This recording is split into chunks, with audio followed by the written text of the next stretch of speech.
Hello, everyone. Welcome to WGSN-DB Going Solo Network. You are listening to the Going Solo with Cece show. I am your host, Cece Shatz. I'm the Doyenne of Relationship Building. I'm a divorce, dating, and a life coach. And we want to thank you so much for being on the channel here tonight. Those of you that have been with us before, you know the drill. We got to do our homework first. So we want to point everybody to the goingsolomedia.com. That's where we house all of our wonderful shows, all our terrific guests, and all of our wonderful hosts that do a terrific job on the Going Solo network. So we do appreciate that. You're going to see something new on our website. If you go to the website, we have, like I call it, a new lipstick, right? We have the new streaming network, and we want you to check that out, have a look at it. It's really our umbrella. Everything is still going to be there for Going Solo and Going Bold and the WGSN-DB radio. So just check it out, have a look at it. If you like it or if you don't, send me an email and let me know. GoingSoloNetwork@gmail.com. GoingSoloNetwork@gmail.com. Something also on that site, a lot of you not noticing, is that we have a fan club. It's free to join, so join us there. And we're going to ask all of our wonderful guests and hosts to also join it. And maybe we can do a little chat, a little forum about certain things. So we want to kind of build that up. And also we have some different groups that you can join if you feel the need that you want to connect with other singles or other individuals, other like-minded individuals that help move you forward in whatever. So check those out, see if they're of interest to you. We try to keep it all economical, and we want you to enjoy living your best life. Now we've got a very special guest on tonight. We have one of our elites. She has been with us many times, and we hope that she will continue to join us here on the network. We support her 100%. She is a wonderful individual. She helps people through divorce. Let's talk a little bit about Velma Gallant. So let's bring her forward. Hey, Velma. Hello, glad to be here. It is so great to have you. Now, you help divorced women create peace with their posterity and heart compass method. You guarantee this. You are a survivor yourself of teen trauma, divorced twice, including high conflict divorce with the child. The high conflict divorce was transformed really to an exceptional parenting relationship for the empowerment of your son. And I love that. I love that you've taken a very difficult situation in your life and you've actually sprinkled, sugar dust on it, and you've turned it around and you're helping others as you continue to move forward in your life. So bless you for that. Bless you. Thank you. Yeah, it is great. It's so great having you. So I want everybody to know we're going to talk about peace and joy after divorce. And that's not always an easy thing, even after a breakup, even after something that's a trauma that's happened in your life, it's hard to really find peace and joy with that. So let's talk to you first about your journey. I know we described some of the trauma that you went through, but talk to us about how you took that really difficult situation and now you're moving it through to helping hundreds, millions, maybe, who knows how many. I mean, I think we lose count sometimes when we're helping, but you're, helping those really move through that transition into living their best life. So tell us that journey that you've taken to create this for yourself and to help others. Well, part of that teen trauma included my parents getting divorced. So I've been kind of on all sides of that. Mm-hmm. And that did have me at 16 leaving home. Told my parents I was going. So I didn't really, or my mom, I told my mom I was going. So I really didn't run away, but yeah, I ran away. And even through that at 17, I did spend a period of time being homeless. I got married the first time when I was 22 years old to my high school sweetheart. And 6 years later, we're divorcing. And part of that is a little bit of that growth pattern. We did not grow together. We ended up growing separate. Not a horrible man. Absolutely not. Our directions in life were going in different directions. And I made the choice to let go of that marriage. Fast forward after that, I meet my second husband. 3 years later, we're married. So I got married the first time at 22, got married the second time at 32. And then we ended up having a child together. We have a son. He's now 22. And we separated the first time when he was 12, and then the second and final time when he was 13. And that has impacts on those kids. It's hard enough being a teenager without layering divorce on. Hard enough parenting a teenager without layering a divorce on top of that. So, so that was those parts of it. And was that part easy? Absolutely not. It took me a little bit to kind of get my feet underneath me because, I'm wounded, right? My husband was the one who chose to leave chose to leave the first time, and he effectively left the second time. I just told him when he had to exit the house. It took about 6 months for me to get my feet underneath me where I was not so wounded that I was making poor choices. Those first 6 months I was making poor choices. That's just the reality of it. And it was at about that 6-month mark where I got my feet underneath me well enough that I stopped putting my son in the middle, because we were both doing that. Right. And once I did that, it was actually, it made it a little bit easier for us to be moving forward. That's not to say everything was good with my son, because it wasn't. There was times where he was moving in and out of my house and in with his dad. And, again, he's a teenager. So it's like, he's mad at his mom. He's mad at his dad. Mad at the world. Yeah. Mad at the world. Yeah. And there was a lot of stuff that went on there. There was one point where he was angry with me because I was, being the taskmaster to get him to do his schooling and stuff like that. And he didn't like that. So he went and moved in with his dad. The unfortunate thing is that had him fail grade 9. And I had to watch him do it because there was nothing I can do about it. When for me, in the high conflict situation, we didn't end up co-parenting. We were parallel parenting. And what that meant is that when he was in his dad's home, it was his dad's rules and his dad's enforcement and all of that. I had no say. When he was in my home, it was the same thing. So I had no say in how he was being parented when it came to his schooling. What a shame. So it is, but what I really want to emphasize with that is that none of these things are life sentences. They're hard in the moment, but they are not life sentences. My son is 22 years old, pursuing a career in music. He and I have the most amazing relationship. I still see him every week. He comes to my house for dinner every week. Awesome. So we have a beautiful relationship, and he's moving forward in his life, and he's making decisions for himself. He's choosing himself when it comes to some of these decisions. So how I handled the divorce had an impact on him.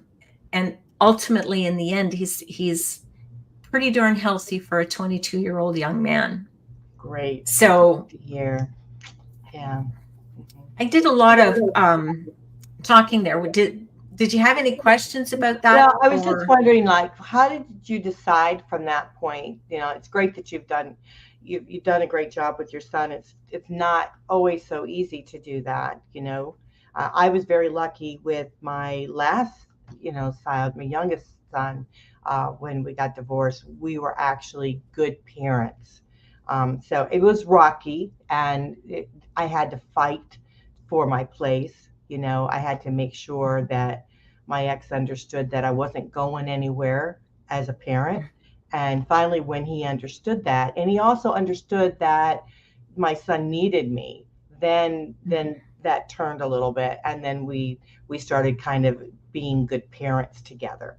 So I say, and I've often said to him, I may not like you as an individual, you may not like me as an individual, but we have a son together, and we're parents, and we're going to be really great parents. And so we've been able to master that rocky road. So I hope that people are out there that are listening, that are struggling, know that you can do it. You just have to get a coach, get a coach like Velma, Yeah. and she'll help you. She'll help you walk through it. But what I wanted to ask you was, from that time when you decided, you're going through all of these twists and turns yourself, this crooked path in your own life, trying to find your way, trying to find your joy, trying to find the peace, to be able to move forward. When did you make that decision to step out and help other people? About 3 years ago, I decided it felt like that was the direction that I needed to go. And I started pursuing some of the certifications that I have in place. And the beauty of it was in pursuing those certifications, they just contributed even more to my own healing. Mm-hmm. And so over that 3-year period, I got the 2 certifications, and then I developed my own process, which is the Heart Compass method. Mm-hmm. And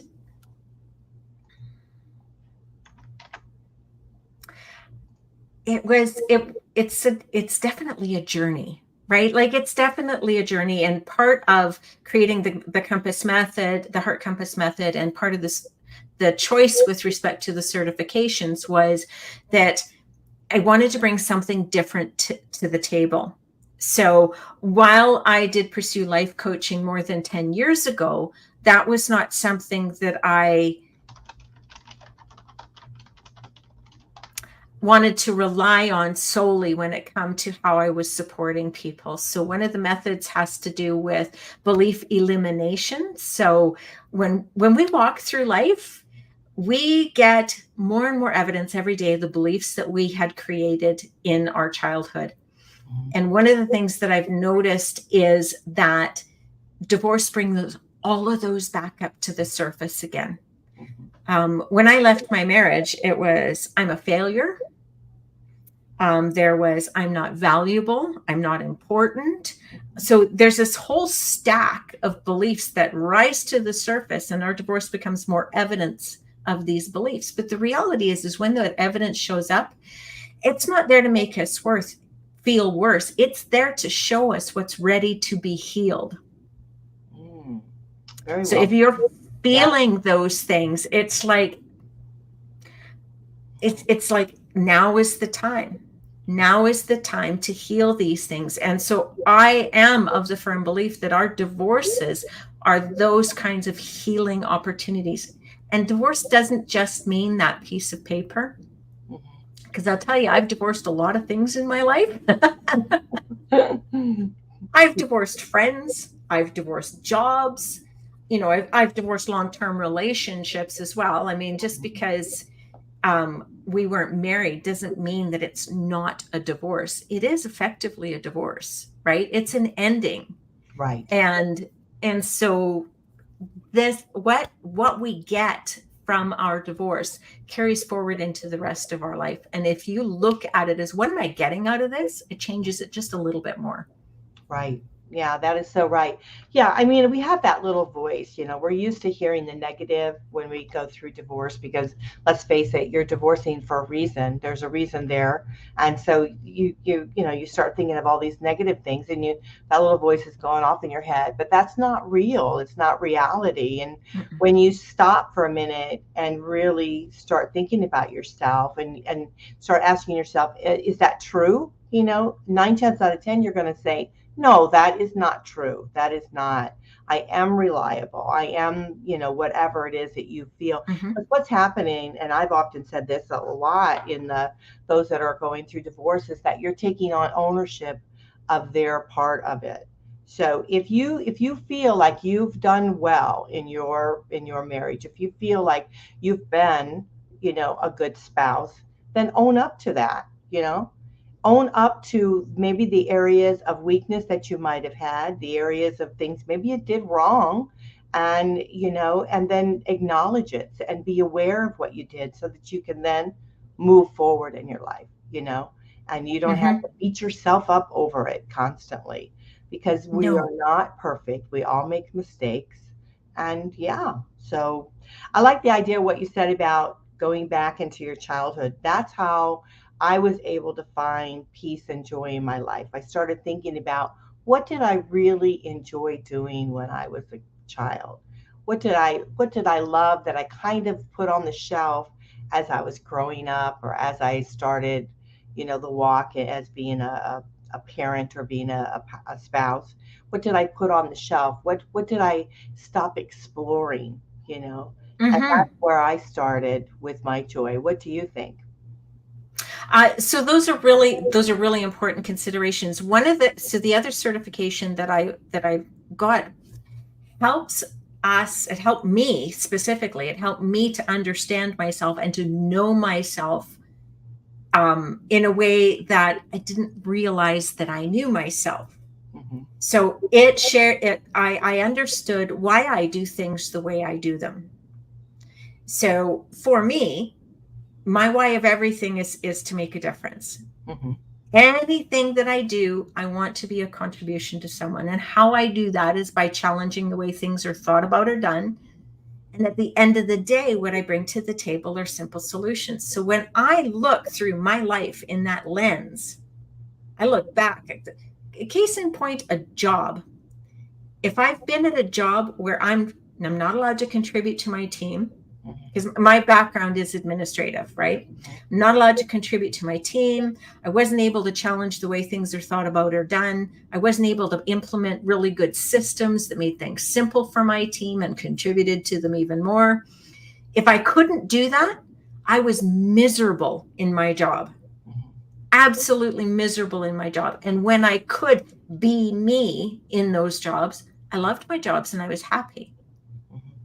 Same thing inside of relationships. I was actually in the midst of a relationship as I was discovering this about myself, and it explained why things weren't quite right.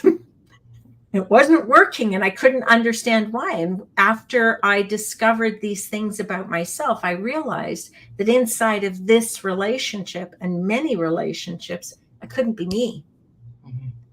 And if I can't be me, I'm not going to be happy. And so that for me was at the core, because it allowed me to look back at my life. Where was it working and where wasn't it working? In those times where it wasn't working, was I being me? In those times where it was working, was I being me? And then looking at my now. Am I being me right now? Am I clear on those kinds of things? What's working in my life right now? And then looking forward, I have the opportunity to create from that place and make choices from that place. I'm not going to be in places where I don't get to be me. That's one of my most important boundaries that I have put in place, is that I have permission to be me, and I choose to be in places where I am allowed to be me. If I'm in a relationship where I can't be me, then that's not the place that I need to be. And the only person that can take care of that is me, because I'm the one that chooses to be there or not. Wow, that is just, I mean, I think those that are listening, that are starting to step out, make that transition into a new relationship. They're thinking about going into a new relationship. And so often we lose ourselves. I mean, women do this constantly. We lose ourselves into whatever the relationship is, we find ourselves listening to the radio station that the guy wants to listen to, even though we don't like the music. We find ourselves going to places that we don't like to go, and Mm-hmm. we might even say, hey, I don't really like that, but we still end up going there, and so, but then we put up with it. And there's a lot of things like that I hear from women all the time. And then you think to yourself, why isn't the relationship going to work? Because they're not being themselves. Exactly like what you said, they're not being who they truly are, Mm-hmm. And that's not to say that we don't make concessions for our person, sure. right? That's when we enjoy seeing them being themselves, Mm-hmm. right? There's something that feels good about that. But if you're doing these things and it's one, not reciprocated, or two, you end up building resentment, then there's something in there that's not quite right. And it could be that you're not upholding boundaries that you need to be upholding. Right. Absolutely. I was going to say too, is that if you start to feel like you're lost again, that you're lost Mm-hmm. within the relationship again, then you're not being heard, or you're not being seen, you're not going, it's just not going to be working out for you.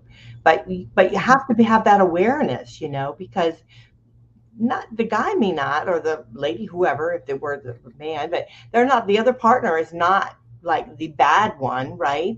You're the one that needs to step up and say, hey, this is how I feel. Or, hey, the last dozen times we listened to your channel, how about, I used to have a rule in my car with the kids, whoever's driving gets to select the channel, because if it bugs them, I don't want to have a wreck. So if you like a certain kind of music and you're driving, I'll put up with listening to it. And that's how it used to Mm-hmm. always be. And so they always like that. So I'm just saying that if you feel like if you're moving forward, you just don't want to lose yourself. You want to continue knowing yourself, continue growing and being you. And I think your potential partner, is going to love you for who you are. I mean, that's why they're stepping forward and wanting to be with you.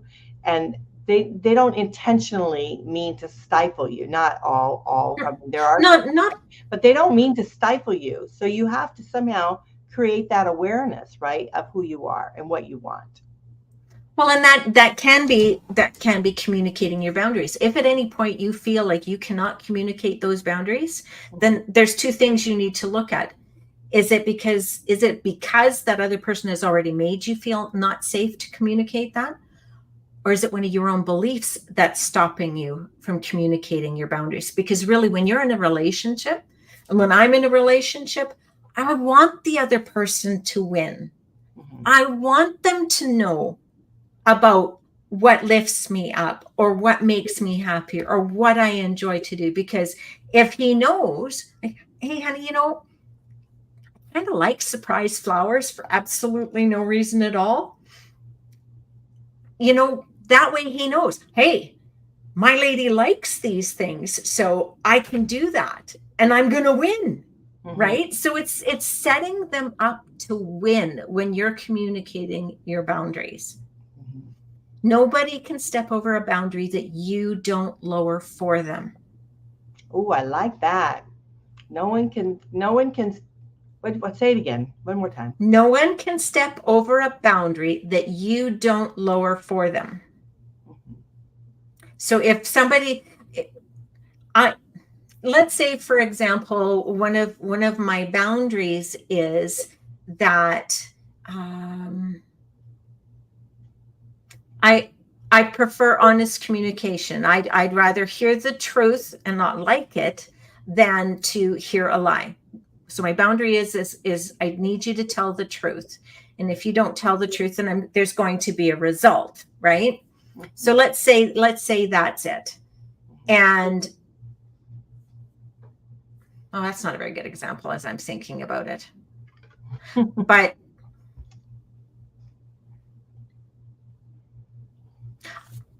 I choose to build a business.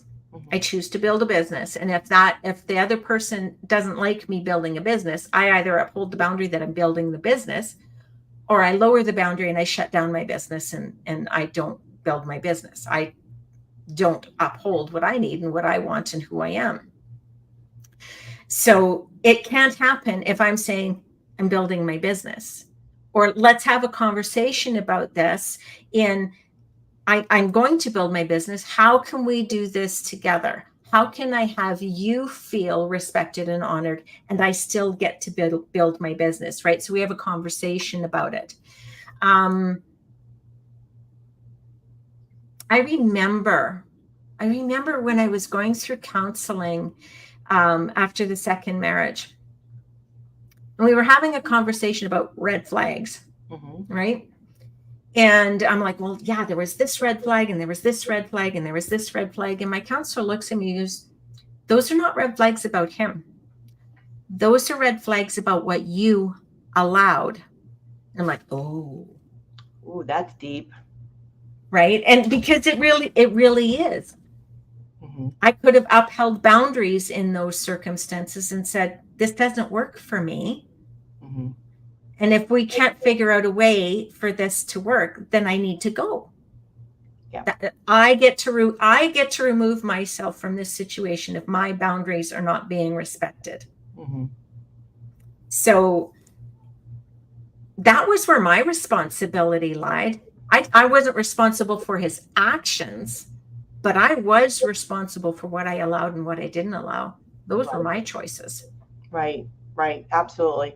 I think a lot of us suffer that as we, try to make that transition from, divorce to, living the next life, continuing on with our lives, because we sit back and we think to ourselves, why did we allow that to happen? We saw it, right? And we didn't do anything about it, or we tried to do something about it and we weren't successful, but it still happened and we continue on. And a lot of people are in long-term marriages and that happens to them, that they would rather stay in the marriage because of children or for whatever reason, and they stay and they lower that boundary, they lower that so they can just keep on living a life and getting through. And they tell themselves a lot of times, well, when Joey graduates from high school, then I'll do something about it, or whatever reason, whatever thing they have, they'll put that there, but they still end up putting up with it. And then when they get to the point where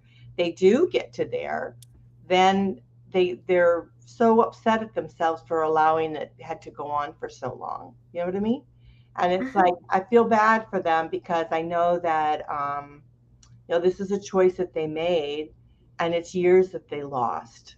They lost those years really truly being unhappy. I mean, not saying that their life was bad. It wasn't. I'm sure there was many joyous occasions with their families and whatever, but they did lose a lot of themselves in those years. And so that's kind of sad. And so I'm glad that we're able to start talking about this and making people aware that they have choices and that they can raise that boundary. They can raise that up. Well, and I think it's really important to understand that none of this stuff is a life sentence. Mm-hmm. None of it is a life sentence. Sure, you made a choice, right? So you get to choose your perspective about these things too.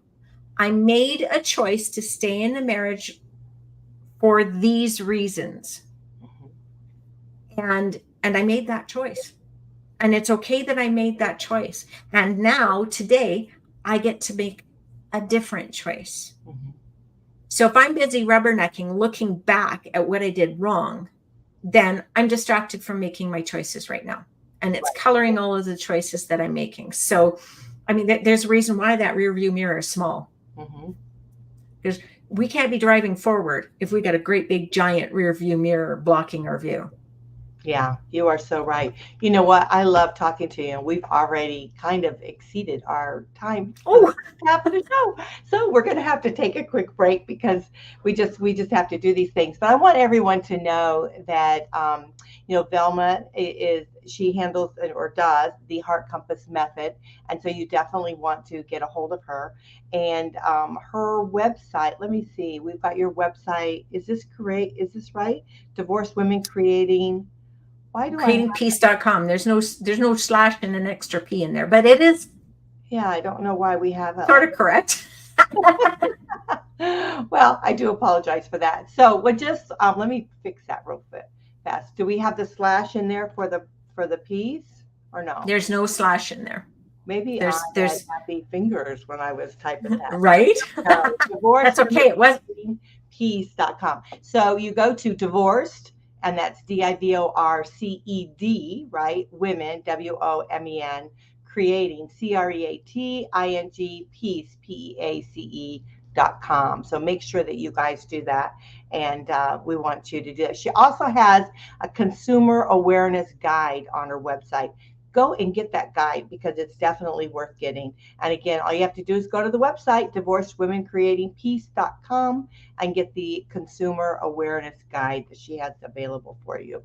So I want to appreciate you for all that you do because you're just wonderful. And, you do this each and every day helping people. So thank you very much, Velma, very, very much for doing it. So we'll be right back. So stick around. We're going to talk about more. And we might have to have a buzzer to tell us that the show's over. God, I love you so much. All right, we'll be right back.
Hi, I'm John Thomas. I want to share with you a professional products and services directory we call Going Solo Directory. And you need to check this out. If you want exposure to your business or are seeking professional product or services, this directory has it all. And that membership, for the many special features, you get the benefit of a worldwide exposure with a 40-minute video interview on an international business show showcase. All this for just one low annual fee. For more information, contact GoingSoloDirectory.com.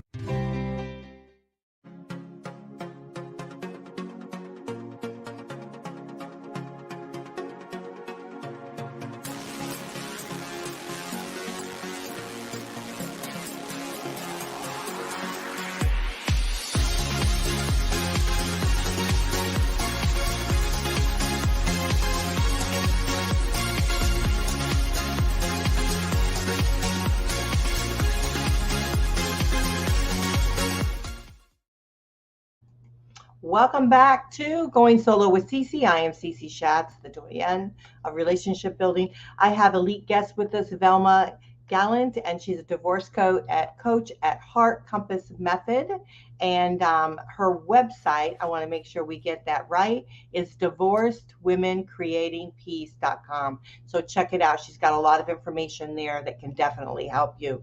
But the first part of the show, we covered a lot. We truly did. We covered a lot about how to be able to step from really a traumatic time, like going through divorce or a separation or loss, relationship loss, and really creating, peace for yourself, creating those boundaries, understanding that you are the one that's in control of those boundaries. And you want to be able to have a better and a clearer understanding of what you want and what you need in your life. So let's talk a little bit about this section about joy. How does one truly get the joy back in their life? So I think I feel that one of the best ways to bring back joy in our life is to know ourselves. It's knowing ourselves, honoring our boundaries, trusting ourselves, like rebuilding that trusting relationship with yourself. That is so important because I know for myself, again, I shared with you earlier that when I walked out of my marriage, the first thing that I thought of is I'm a failure. Now, what kind of a trusting relationship is that with myself? There's plenty of times where I didn't trust myself. When I trust myself, I see the boundaries that I need to uphold. Right? So when I was lowering boundaries, it was because I wasn't trusting myself and my own intuition, right? And then there's looking at it from the perspective of what are the stories I'm telling myself? What are the stories I'm telling myself about my divorce? what are the stories I'm telling myself about a lot of things? And can I tell myself a different story about an event? And I want to give you a really concrete example of that.